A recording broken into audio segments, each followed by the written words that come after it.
कर्म और ईश्वर दो नहीं माना जाता है, इसीलिए दोनों प्रश्न को एक साथ रखा गया है।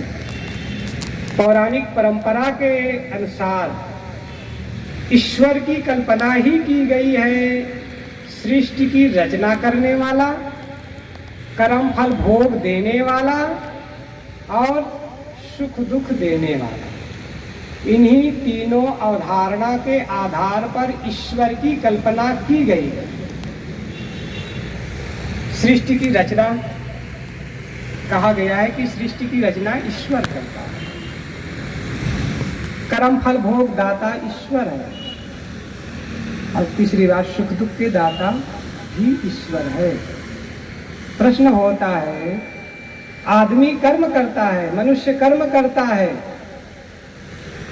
तो जो कर्म करता है, कर्म करने की प्रेरणा कहां से आती है? क्योंकि कर्म करता है उसका फल देता है ईश्वर, तो कर्म करने की प्रेरणा कहां से आती है? क्योंकि कर्म अपने आप नहीं होता है। प्रश्न होता है ना कि अपने आप होता है कर्म। कोई आदमी कर्म करता है, चाहे पुण्य काम हो या खेत बाड़ी में काम करता हो, कोई भी आदमी काम करता है तो कर्म करने की प्रेरणा कहां से आती है? सबसे पहली बात, क्योंकि फलदाता तो ईश्वर को कह दिया गया, और प्रेरणा कहां से आती है? कर्म, फिर कह दिया गया कर्म करने की प्रेरणा आदमी खुद लेता है, भीतर से आता है। जब प्रेरणा प्रेरित करने वाला कर्म करने के लिए भीतर से भीतर बैठा हुआ है, तो फल देने वाला कौन दूसरा होगा? जो प्रेरित करता है वही फलदाता होता है, वहीं से फल मिलता है। और जब प्रेरणा देने वाला, प्रेरित करने वाला ईश्वर नहीं है, क्यों? क्योंकि प्रेरणा देने वाला को अलग इसलिए कर दिया गया है क्योंकि जब आदमी केवल पुण्य ही कर्म नहीं करता है कि पुण्य कर्म करता है, जो धार्मिक आदमी होता है, जो सदाचारी आदमी होता है, जो सज्जन होता है, वो अच्छे कर्मों में प्रवृत्त होता है। किंतु जो खराब आदत का आदमी होता है, गलत विचार का व्यक्ति होता है, या फिर कह सकते हैं दुष्चरित्र का आदमी होता है, वो तो गलत कर्मों में लगा रहता है। और जब कह दिया जाएगा कि कर्म करने की प्रेरणा ईश्वर देता है, तब फिर वहां वो कर्म करने की प्रेरणा देता है कहने वाला फंस जाएगा। क्यों? क्योंकि ईश्वर को कहा गया है पवित्राचार से जीवन जीने वाला। ईश्वर का मतलब पवित्र। अब जब पवित्र है तो वो गलत कर्म करने की प्रेरणा कैसे देगा? फंस जाएगा ना। इसलिए जब कह दिया गया कर्म करने की प्रेरणा कौन देता है? कर्म का फल तो देता है, लेकिन कर्म करने की प्रेरणा कौन देता है? ये पूछा गया, तब कह दिया गया कि कर्म करने की प्रेरणा भीतर से आती है। अब जब कर्म करने की प्रेरणा भीतर से आ रही है तो फल देने वाला बाहर क्यों होगा? तो किस समझिए, आपके घर में बेटा हो या बहू हो या कोई व्यक्ति हो, आप कोई काम करना है तो माता पिता कह देते हैं कि बेटा जाना खेत में या फिर दुकान में, अमुक काम करना है, अमुक काम कर ले। माता पिता ने क्या किया? प्रेरित किया ना। अब मान लीजिए बेटा गया, एक उदाहरण के तौर पर समझ ले, बेटा गया, खेत में गया या दुकान में गया या जहां काम करने की जगह है वहां गया, काम करते करते करते करते काम बिगड़ गया, है ना। काम किया, माता पिता ने बोल दिया, बता दिया ऐसे ऐसे कर लेना, उसको समझ में नहीं आया, गया काम बिगड़ गया। अब जब काम बिगड़ गया तब दोष किसको किसको लगेगा? दोष किसको लगेगा? एक तो करने वाला और प्रेरणा देने वाला को लगेगा ना, दोनों को ही तो लगेगा ना। प्रेरित करने वाला को लगेगा और काम बिगाड़ने वाले को लगेगा, दोनों को लगेगा। अब ठीक समझिए, ईश्वर यदि प्रेरित करता होता और करने वाला व्यक्ति होता तो दोष दोनों को लगना चाहिए ना। ईश्वर बरी क्यों हो जाता है कर्म से? जब कोई आदमी दुराचार करता है, हिंसा करता है, हत्या करता है, व्यभिचार करता है, बलात्कार करता है, हो रहा है आज बहुत दुनिया में, और लंबे लंबे तिलक लगाने वाले, लंबी चोटी लगाने वाले लोग ज्यादा कर रहे हैं। आश्चर्य की बात है, जिसे धार्मिक दृष्टि से, धार्मिक नजरिया से देखा जाता है, वहीं ज्यादा दुराचार हो रहा है। आश्चर्य की बात है। तो अलग प्रसंग है, मैं इसको नहीं जाना चाहता। तो मैं कह रहा था कि कर्म करने की प्रेरणा जब भीतर ईश्वर को कह दिया जाएगा, क्योंकि वो प्रेरित करता है, तो वो दोषी माना जाएगा। इसलिए बचने के लिए ईश्वरवादियों ने कह दिया कि कर्म करने की प्रेरणा भगवान नहीं देता है। तब फल भोग दाता क्यों हो गया भाई? दोष तो फिर केवल कर्म करने वाला को ही क्यों लगा? तो मूल बात पर आए। मैं कह रहा हूं कि ईश्वर को समझा नहीं जाता है, इसलिए कर्म को भी आदमी समझ नहीं पाता है, और कर्म को लेकर भी आदमी का चित्त उलझा हुआ होता है, और ईश्वर को लेकर के भी आदमी का चित्त उलझा हुआ होता है। और फिर कह दिया जाता है कि ईश्वर तो ऊपर आकाश में है, वो सर्वव्यापक है, और वो सबका क्या है? अंशी है, पिता है, बाप है। वो सबको संचालित करता है, सबको बनाता है, सबको कर्म फल भोग देता है, और अपने उंगली में नचाता भी है। ये भी कह दिया गया कर्तुम व कर्तुम अन्यथा व कर्तुम कह दिया गया है। वो ईश्वर जो है सूत्रधार है, और संसार के सभी प्राणी कठपुतली है, उसके इशारे पे नाच रहे हैं। जब ईश्वर के इशारे पे सब नाच रहे हैं, तो आप लोग अपने घर से निकल के सत्संग में कैसे आ गए? ईश्वर ने प्रेरणा दिया। मैं प्रश्न करता हूं, ईश्वर ने प्रेरित किया, प्रेरणा दिया, कि खुद की प्रेरणा से आए हैं? भीतर से प्रेरणा मिली ना कि सत्संग हो रहा है, चलना चाहिए। मैं निवेदन भी कर देता हूं, ग्रामवासी बंधु, माता बहने भाई बंधु लोग अभी तक के घर से निकले नहीं हैं, और ये सत्संग काफी देर से चल रहा है, करीब 1.5 घंटे से सत्संग प्रारंभ हो चुका है। और जब खेत में जाना होता और कोई काम होता तो कितने बजे? 9:30 बजे से निकल के खेत में पहुंच जाते, और जब सत्संग चल रहा है तब देखो 12 बजने जा रहा है, तो अभी तो आए नहीं होंगे, घर से निकला नहीं जा रहा है। अच्छे काम के लिए आदमी के मन में क्या आ जाता है? आलस्य आ जाता है। आलस्य ही मनुष्य नाम महारिपु कहा गया है। तो जल्दी से जल्दी आए। माताओं बहनों भाइयों से निवेदन है, यथाशीघ्र सत्संग स्थल में आए।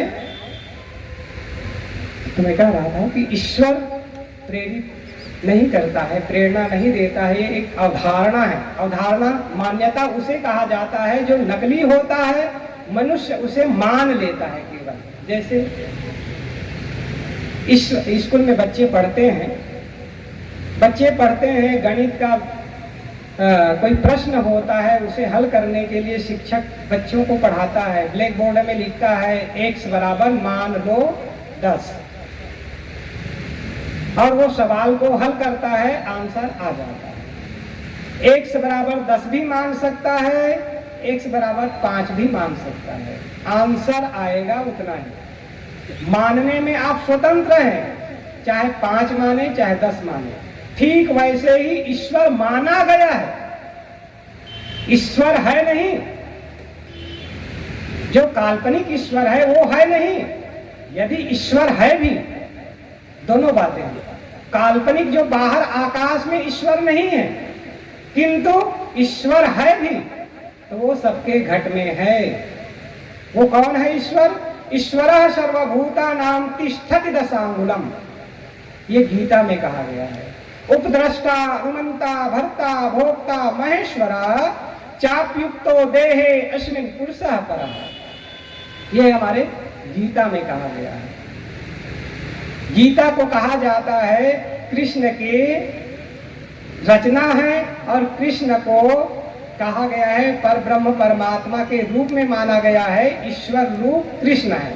लेकिन उसी गीता में महाराज श्री कृष्ण क्या कह रहे हैं?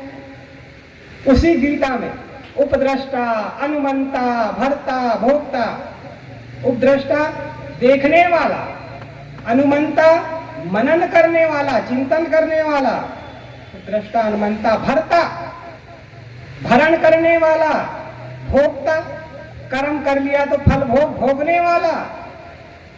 उपद्रष्टा अनुमंता भर्ता भोक्ता महेश्वरा, महान ईश्वर।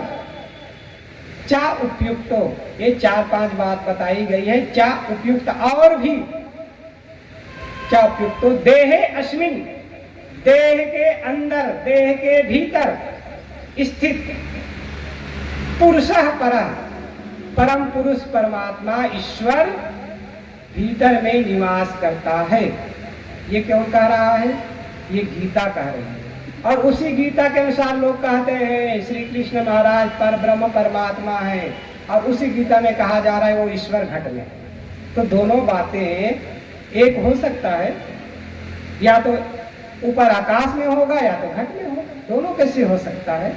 ऊपर आकाश का तो केवल मान्यता है, अवधारणा है।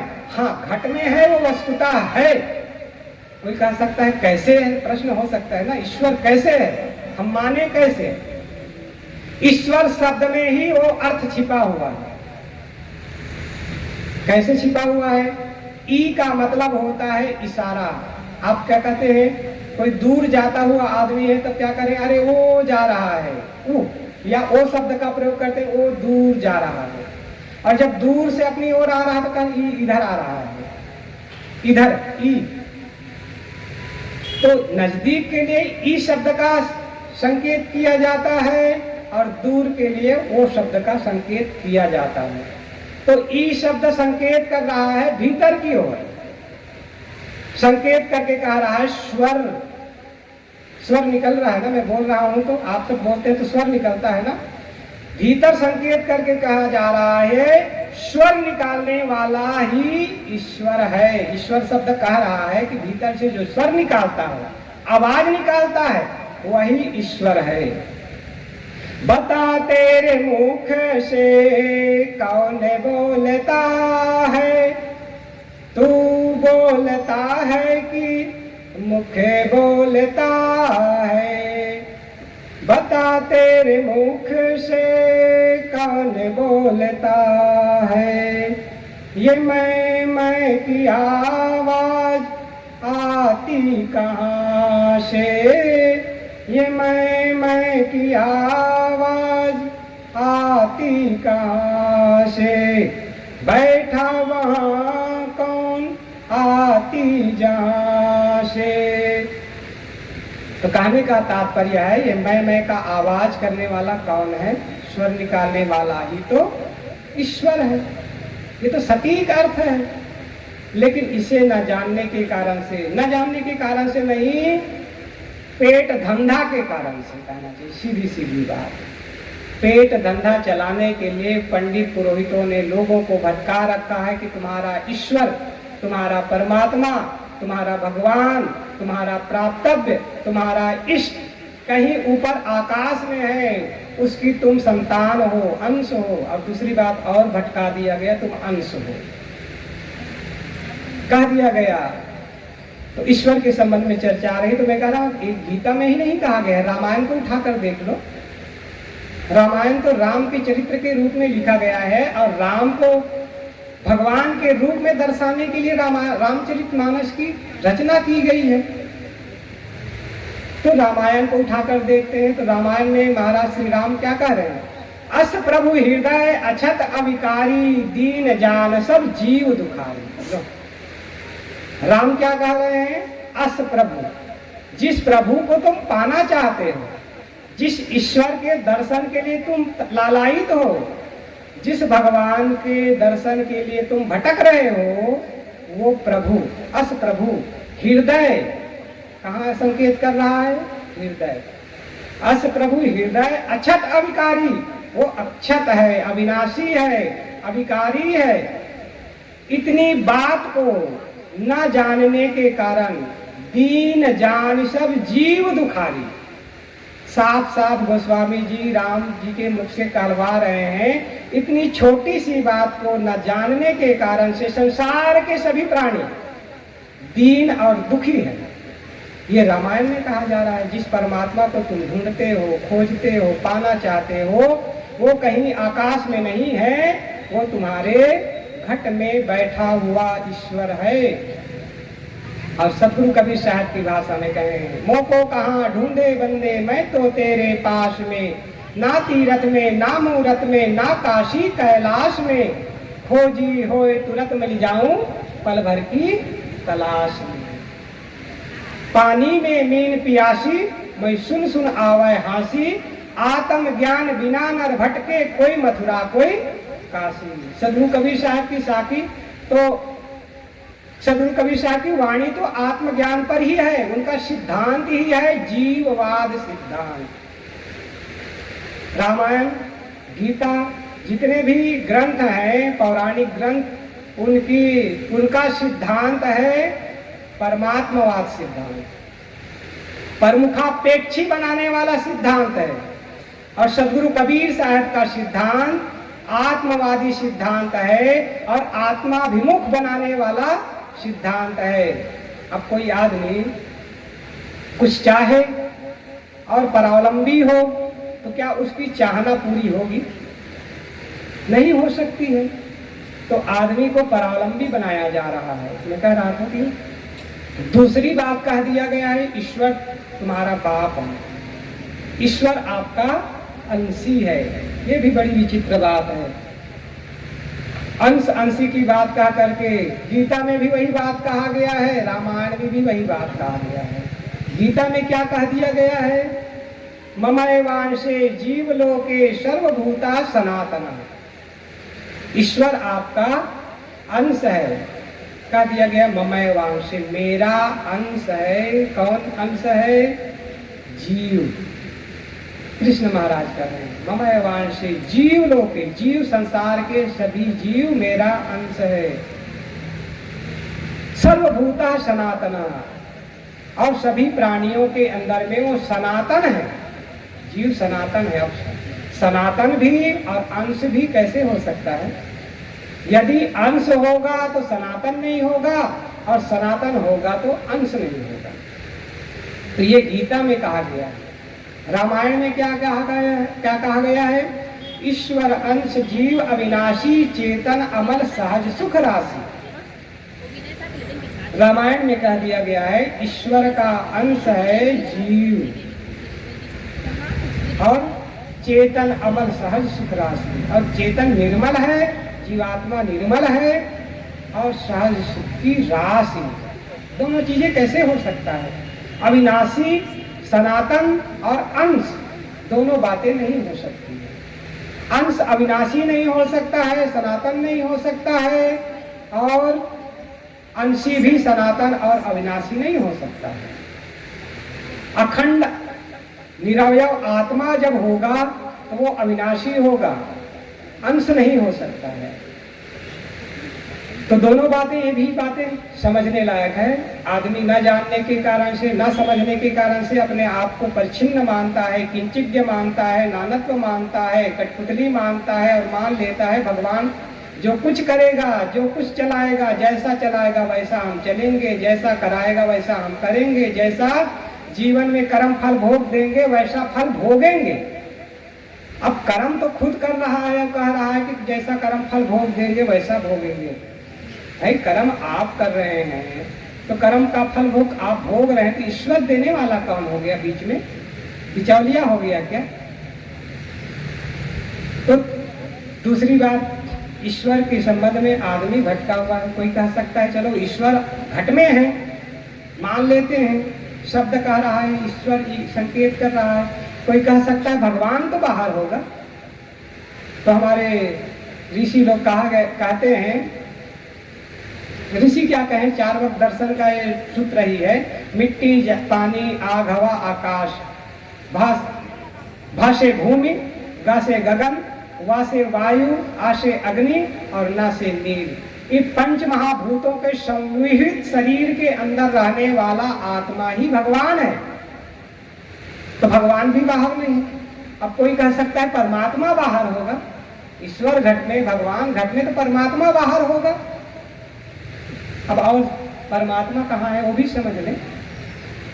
आप सब क्या कहते हैं? कोई आदमी चोरी करता है, व्यभिचार करता है, लूट करता है, हिंसा करता है, हत्या करता है, तब कहते हैं अरे दुष्ट आत्मा है।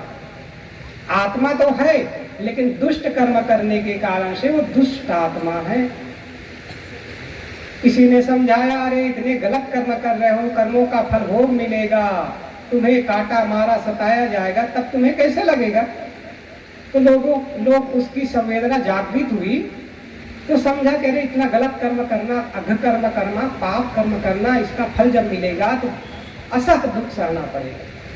तो संवेदना जागृत हुई तो वो गलत कर्म करना छोड़ दिया, लेकिन छल छल झूठ फरेब अभी भी कर रहा है। अब हम क्या कहते हैं, अरे पापात्मा है, दुष्ट कर्म तो नहीं कर रहा है, पाप कर्म कर रहा है, पापात्मा है।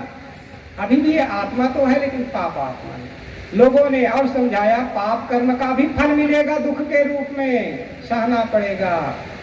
तब वो आदमी समझ गया अरे पाप कर्म बिल्कुल छोड़ देते हैं, दान सेवा परोपकार करने लगा, जैसे वाल्मीकि के समान, है ना।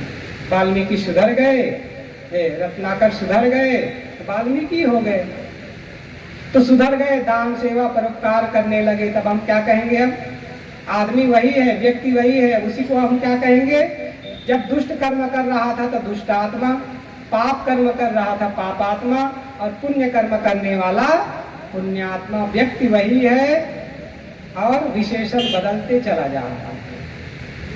लोगों ने कहा अरे पिछले जीवन में तुमने इतना गलत कर्म किया है, पुण्य करने से पुण्य का फल तो मिलेगा, लेकिन पाप कर्म का फल कभी कट नहीं सकता है।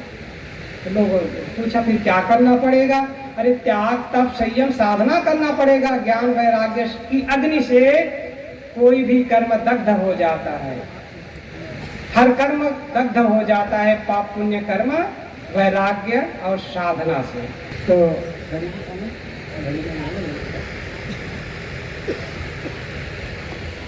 तो मैं कह रहा था कि जब लोगों ने समझाया उसे कि भाई जो पिछले जीवन में दुष्ट कर्म किए हो, चोरी किए हो, हिंसा किए हो, हत्या किए हो, गलत कर्म किए हो, उसका फल तो भोगना पड़ेगा, बिना भोगे छुट्टी नहीं मिलने वाली है। इसलिए कहा जाता है कर्म भूलता है ज्ञान और वैराग्य के द्वारा, साधना के द्वारा ही। तब उसे समझ आई अरे तो मैंने तो इतना गलत कर्म किया है और फल भोग भोगना नहीं चाहता हूँ। उसने सोचा, घर द्वार छोड़ा और किसी बाबा के मठ पे चला गया, आश्रम में चला गया और वहाँ साधना करने लगा। अब उसे हम क्या कहेंगे, व्यक्ति वही है, क्या कहेंगे, महात्मा की दुष्टात्मा कहेंगे, महात्मा कहेंगे ना। अब महान काम करने वाला महात्मा सब लोग नहीं कर सकते, संयम साधना ध्यान वैराग्य का काम सब नहीं कर सकते, इसलिए महान काम करने वाला महात्मा, उसमें भी आत्मा है। उसने कहा कि अब तो मेरा कर्म पवित्र हो गया है, अब मेरा जीवन अच्छा होगा। उसने कहा अभी परम तत्व की प्राप्ति नहीं हुई, अभी साधना के प्रारंभिक स्टेज में हो, महात्मा कहला रहे हो। जब संयम साधना करते करते ध्यान साधना में लीन हो गया मन और पूरा जीवन पवित्र हो गया। अभी हम सुन रहे थे ना, कथनी करनी और रहनी, उसी को मैं दोहरा रहा हूं। जब रहनी आ गई, जीवन में पवित्रता आ गई, ध्यान साधना करते करते करते, जैसे सद्गुरु अभिलाष साहब का जीवन हम लोग आप सबने देखा है पवित्र आत्मा के रूप में, तो वैसे ध्यान साधना करते करते करते वही व्यक्ति है पवित्र जीवन जीने लगा। पवित्र आत्मा ही परमात्मा, ये कैटेगरी है, उपाधि है। परमात्मा कहीं बाहर नहीं है, उसमें आत्मा शब्द है, पवित्र आत्मा ही परमात्मा होता है। इसीलिए भगवान बुद्ध कहा जाता है, भगवान महावीर कहा जाता है, और कहा ही जाता है भग्न कर दिया वाणी जिसने, उसे कहा जाता है भगवान। भग्न का मतलब होता है, अर्थ होता है तोड़ देना।